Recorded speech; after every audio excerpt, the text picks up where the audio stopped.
So you should become self-realized and get this benefit for yourself, and then also help others.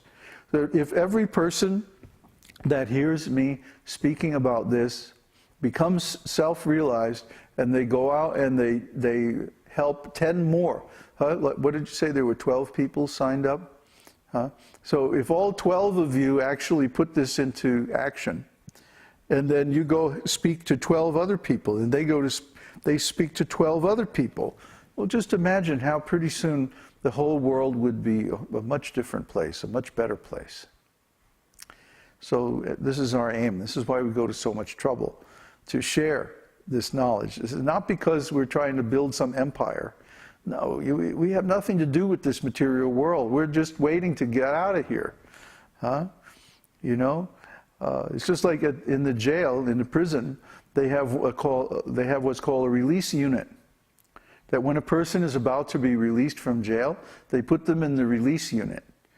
And it's like a trustee unit, and they have a lot more privileges than the other prisoners and like that, because they're shortly going to be released.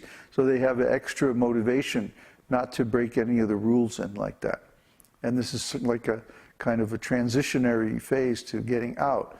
But the same thing is true when someone is self-realized, when someone attains Krishna consciousness, direct realization of Krishna.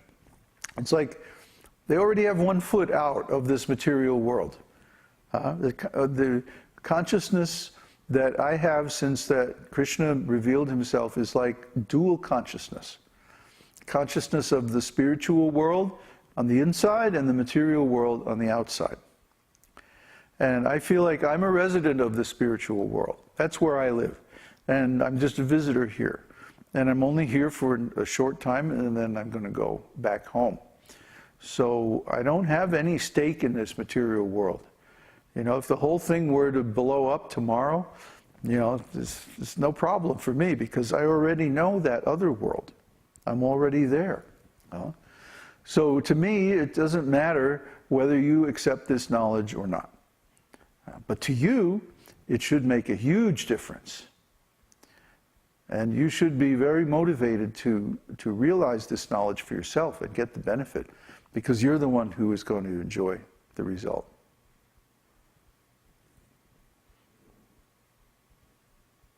Any more questions?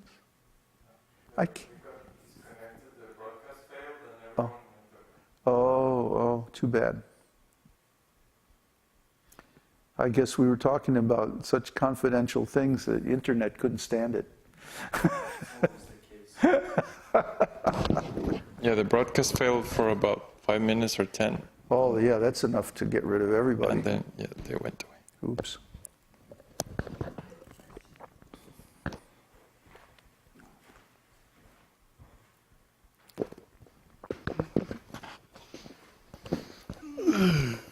It's mentioned with the different relationships that Krishna has with the gopis.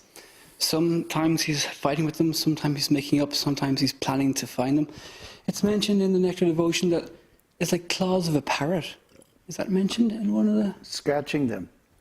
Oh, as in fighting like claws of a parrot. No. Oh, jeez.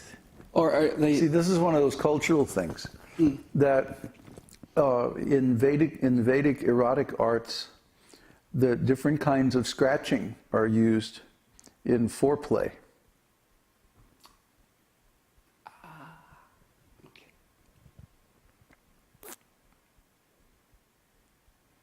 This is a great art, considered to be a very great art.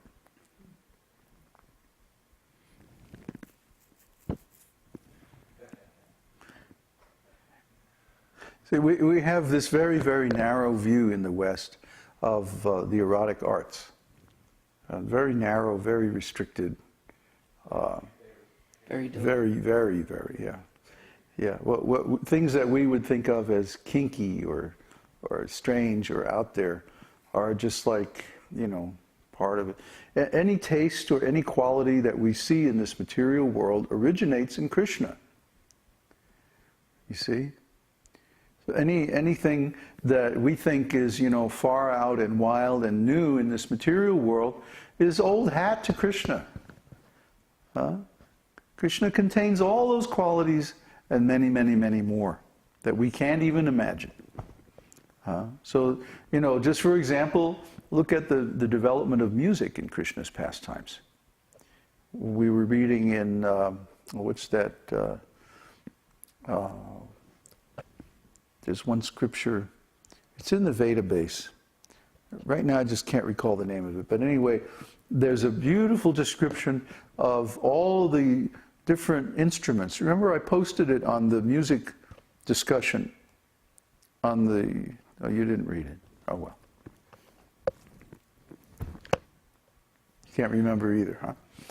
Anyway, on the music group on our community site, I posted this nice extract from one of the scriptures of Lord Chaitanya's associates.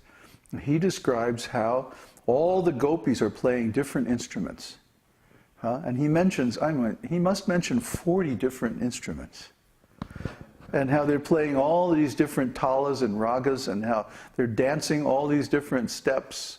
Their ankle bells are jingling in time with the music, and they're all so beautifully dressed, and they're all so capable and talented, and they're all so intelligent, and all this is done in the mood of the highest loving ecstasy. So this is this is the spiritual world, and anything that we experience in this material world is derived from that. But of course, in the material world, it's all displayed as a perverted reflection. Because people are trying to achieve their own pleasure instead of serving Krishna and trying to give pleasure to him.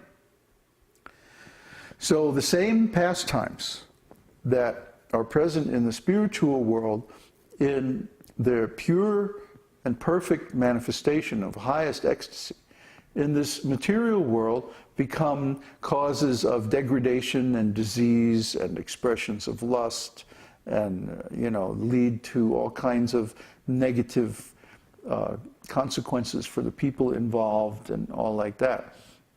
You see, but it's not the fault of the activities themselves or the qualities themselves.